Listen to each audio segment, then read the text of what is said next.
Where have I been lately? I wanted to make a video to talk about that, to educate you guys on what my next steps are for the future, and how I'm going to move forward with all this dropshipping stuff, because I think we've all felt it change and evolve over the last couple of years. And especially recently, there's been kind of a huge dip and not very many people having success, and they having to spread out in their caves of weird like online side hustles and stuff. So I'm going to let you know what I'm doing, how I'm making money, and what I plan to do now.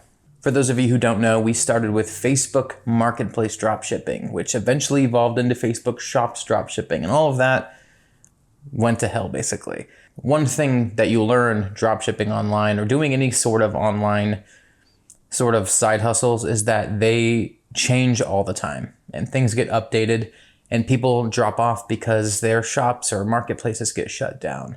They run into roadblocks that prevent them from listing. Sometimes the software or the marketplace platform that we're using will just change the rules and like kind of deplatform your listing so that people don't see anything. There's, shadow banning, and there's all sorts of stuff like that isn't really happening, but it feels like it's happening, and you can kind of just spin your wheels and not get anywhere and give up. That's most of what happens, is people giving up because the stakes get too high or the obstacles get too big and it becomes not worth the effort. Even though making money online from your computer at home is always kind of worth the effort, but it's really easy to get discouraged and fall off of the path. So that's happened with me over and over again several times. I know it happens to you guys. So that's kind of what I'm talking about in this video and next steps, like I said previously. So my most recent success that I had was with TikTok shops. And to preface all of this, I still do sell on TikTok. A lot of people moved away from TikTok, and it was because they updated things where you couldn't use Amazon tracking numbers.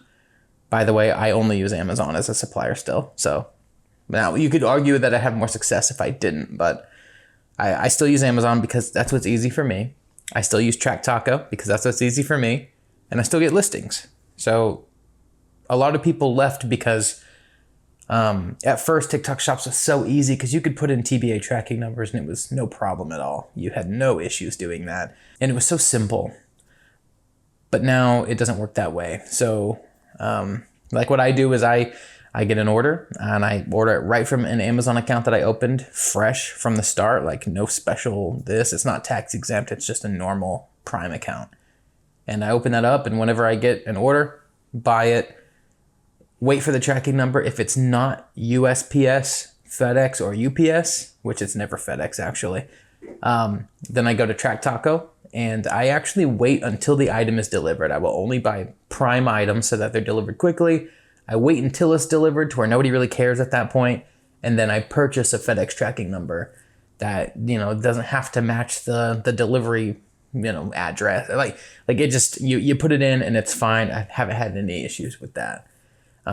Returns, everything's just fine. I have people, very rare occasion, return something. But, at one point I was making $1,000 very quickly each month.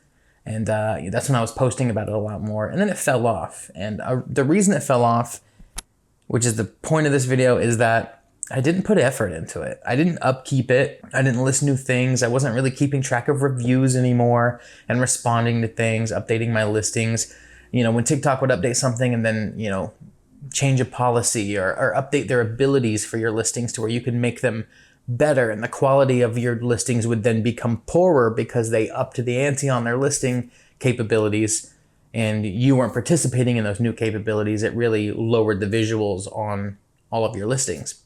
So I wasn't keeping up to date with that because where I live, co-own a video production business, as those of you who followed me for a long time know, and that really started to take off a lot more this last year.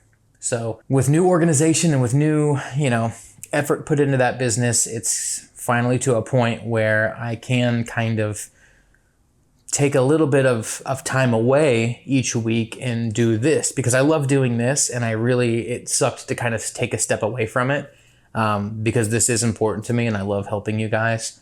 And it did give me this time away to reflect on what I want and mistakes I made doing this the first time, like with the YouTube channel and everything. And one thing I learned is that when I first started this, the reason you guys started following me and the reason that it was successful like really quickly, aside from the fact that I just happened to jump into a niche that was exploding and all this kind of stuff, the comments that I remember from you guys were about the honesty and about, you know, helping you guys figure things out without, you know, being behind a paywall and all sorts of stuff like that. Now, there are times and places for courses and the VIP group and all of those things. And that's more for you to just be more plugged into everything and learn faster.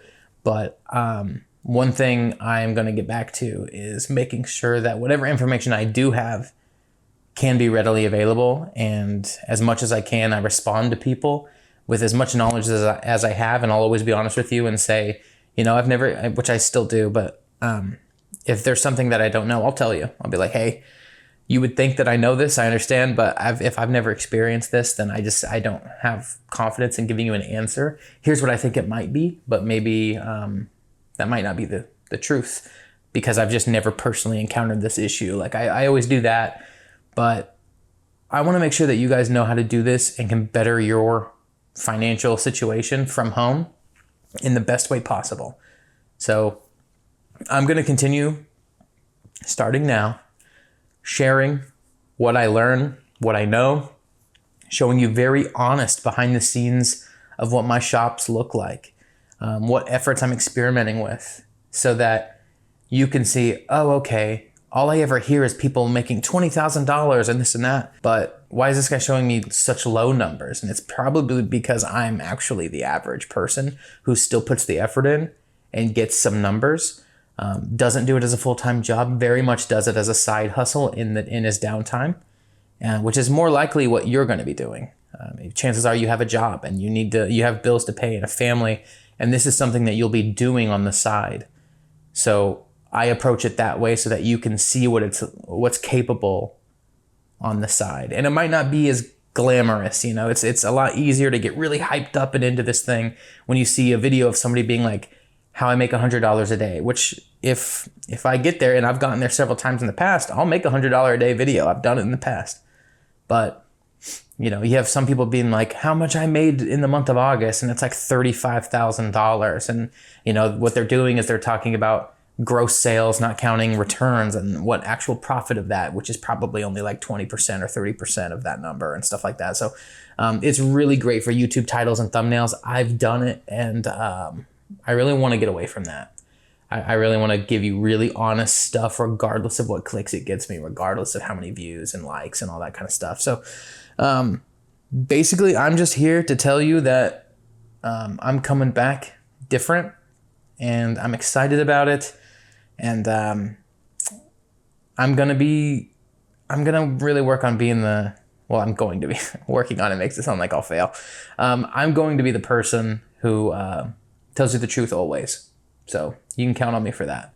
And if somebody ever catches me lying about something or being suspicious, you're like, wait, that doesn't add up, I expect you to call me out on it so that I can respond to it. You know, I might be showing a shop where you're like, how come you didn't show this page? And if I don't have a good reason, then maybe in the comment, I'll reply with a screenshot. Or maybe every once in a while I'll do a video like, you know, where it's just people calling me out for things, and then I can address those in actual videos all at once, like maybe once a month or every other week or something like that. I think that actually sounds fun. I just made that up right now. That sounds like a good time. But I'm excited, and I'll tell you, just as a piece of transparency right now, my shop right now, the main TikTok shop that I have that at its peak was making the most out of my dropshipping efforts, it makes like $150 a month right now, because I'm just now looking at it again. And in the past, recently, I've only been every few days going and fulfilling orders kind of passively so that it doesn't get shut down. That's really all I've been doing. So I'm excited to see what it looks like when I actually start putting effort in it, start turning the ship around, because I know I've got bad reviews. My shop health score sucks. I just recently got back from vacation and took it off of holiday mode for the first time. And because I put it on my shop. It was only on for like 6 days. I don't want you to think that it's been on since I stopped messing with it and was still getting sales. You don't get sales if your stuff's on holiday mode. But I don't know. I just have a new effort, and I've kind of done this thing before where I hop on camera and I tell you, oh, I'm back. Like, but I'd really like to be this time. So I'm excited. I hope you follow along, and I hope you follow and comment anything that you're interested in so that I can maybe look into it. I'm telling you right now, I've got TikTok on my radar, Facebook on my radar to see if we can get anything sparked on that front. Etsy stuff. I've been experimenting with that and having a little bit of success. As always, I try to find the simplest way to do something with the least amount of work so that you guys can have the most amount of downtime at home and make a decent amount of money passively while you're sleeping. So thank you so much for watching. Make sure to subscribe so you can see when my next video comes out, and I'll see you next time.